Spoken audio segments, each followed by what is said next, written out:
have began a series called Beauty for Ashes. And in that series, we talk about how God can take things that seem like they are nothing or seem worthless and turn them into a thing of beauty. Well, we're going to continue that series. The first one we talked about was Ruth and Boaz. We talked about their love story. We talked about their history. We talked about how they came to be and how God took something that should not have been and turned it into something beautiful. Well, the next one we talked about was Joseph and how God used the incident of him being thrown into prison and turned that also into something of beauty. We talk about beauty for ashes. We talk about being in a low place and how God can take that low place and turn it around into something absolutely beautiful.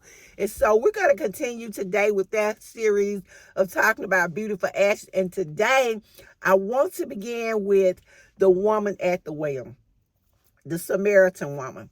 She is a woman who has a story that is often used to talk about how God can use anybody, and that is what it is.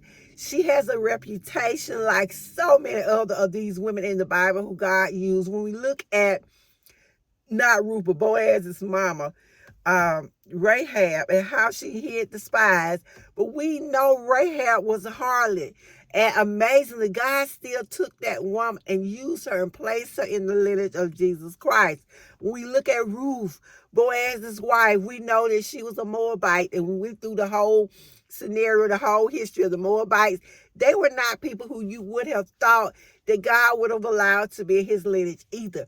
But when we look at God and we look at how he uses extraordinary people, ordinary people, and turn them into those extraordinary people with a past, then we know he can even use this woman from Samaria. There was a problem between the Samaritans and the Jews. And you may be saying, what was the problem? Well, the Jewish people did not like the Samaritans. Why? Because the Samaritans had originated from the Jews, but there was a dispute about where they were supposed to worship God at. The Samaritans said at one spot, the Jews said at another, and also because they were not a pure breed of Jewish people. These people had gone off and began to intermarry, and so the Jews did not see them as true Jews. They did not see them as the children, the chosen ones. But we know that God can use anybody. And so when he goes through Samaria and he meets this woman at the well, Jesus is on a mission. He is on a mission for change. He's on a mission to do something fantastic. And so we talk about beauty for ashes. When we talk about ashes, we cannot leave this lady out. Why can we not leave her out? Because she has a history that is unbelievable. This lady had 5. 1, 2, 3, 4, 5. She had 5 husbands. 5, darn. Some of us hadn't even got to the first one, and she was on husband number 5. And she had another man who was not her husband, who she was with at this time. And the significance of having had those 5 husbands was this. At that time, in biblical times, men, if they found you unsatisfactory, they found something wrong, or they said that, that you didn't quite measure up, they could leave you. And so this woman had either been left 5 times, or or her husbands had died or something. We're not told the complete backstory of the woman at the well, but we know wherever it is, there is a reason that she is on husband. Well, she's gone past husband number 5, and she's on man number 6. And it says the man you have now is not your husband. We look at the time of the day in which she's going to the well. She's going to the well in the hottest hour of the day, at noon. She's going when the other women are not out. She's not going when they go. Most women at that time went to the well in the morning time when it was cooler, and they went in groups. But she does not. She picks an odd hour to go, and she goes alone. This lets me know that there was some animosity between her and the other women in town. Because I'm going to assume she was a pretty woman. Well, you have to be sort of cute in order to get 5 husbands. Or she had to have a lot of money or a lot of influence. She had a lot of something to be able to have 5 husbands. And then now she's involved in an illicit relationship with another man. So when she's avoiding these women, I can't help but ask myself, is this man one of these women's husband? If she just decided to shack up, which is what we call modern day living together, I don't know. Are they in a financial arrangement? Who knows? And it might just even been somebody she was sneaking around with. But whatever it was, it caused her to be isolated. It caused her to be left out. And it caused her to have to deal with what these women were saying. I can't say she was a bad woman. I didn't know her. I can't say she was a good woman. I don't know. We're not told. But what I do know is that Jesus had an appointment with her. He made it his business to go to Samaria. He says, I have much need to go to Samaria. Can you imagine Jesus saying that about you? That he has much need to come see about you? That he has to show up in Samaria because you are there? Well, this is how it was with this woman. She is there, and she's there to draw water. Well, Jesus sits on that well, and he says, give me a drink. And she says, but you have nothing to draw with. And there's been a lot of debate on whether she was being factual, because he did not have anything to draw with, whether she was being sarcastic or what the whole premise was. And I can imagine that it probably was a combination of both.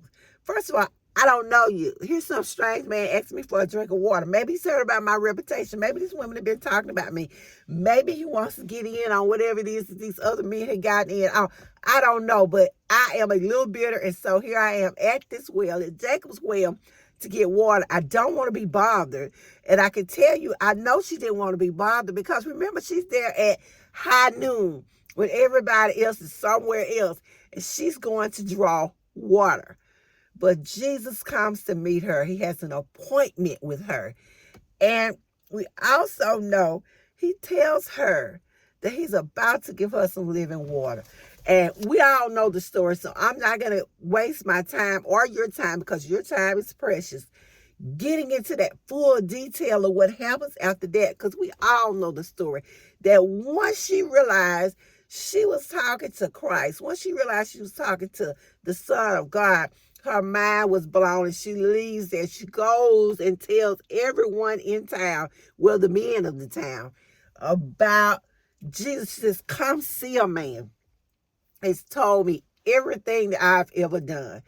Come see a man. And that's how we should be when we receive our salvation, when we are giving our testimony. We should not be ashamed. We should tell everyone about the magnificent things that God has done for us. You know, sometimes we're talking or we're in a crowd and we want to give someone a testimony, but we just won't, because we don't know how they're going to take us. Well, it has nothing to do with how they're going to take us, and have more to do with our relationship with God. As Jesus told her he was going to give her living water, then we have to know that God is our living water. He is going to give us everything that we need, that he's going to flow up on the inside of us. And we should not be ashamed to tell someone else that, hey, I'm a child of God. I have another channel in which I talk about things totally unrelated to what I'm talking about now. However, I finally just had to confess. I said, hey, I love God. I'm a Christian. And so when you are an actual Christian and you love God, you can't keep that hidden. You can't keep it a secret. As he said, who hides a light under a basket? Who would do that? We are the salt of the earth, and so we should not be ashamed to own God before men, because he has done so much for us.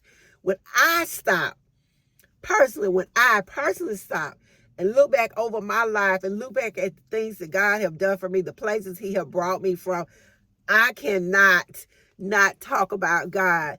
I cannot deny I am a child of God. I cannot sit here and tell you he has not done anything for me, because that would be a lie. So this woman, after Jesus tells her everything that she's done, everything about herself, she goes and gets the men of the town. She goes and brings these other people back. That one woman led to the salvation of multitudes of people.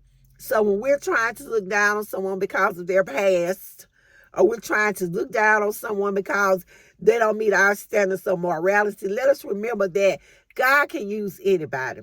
And he does use anybody. He goes to this woman and he brings her out of that darkness in which she had to be in. And he brings her to the light. And he assures her place. Maybe not her name, but he assures her place in the history of Christianity. And isn't that awesome?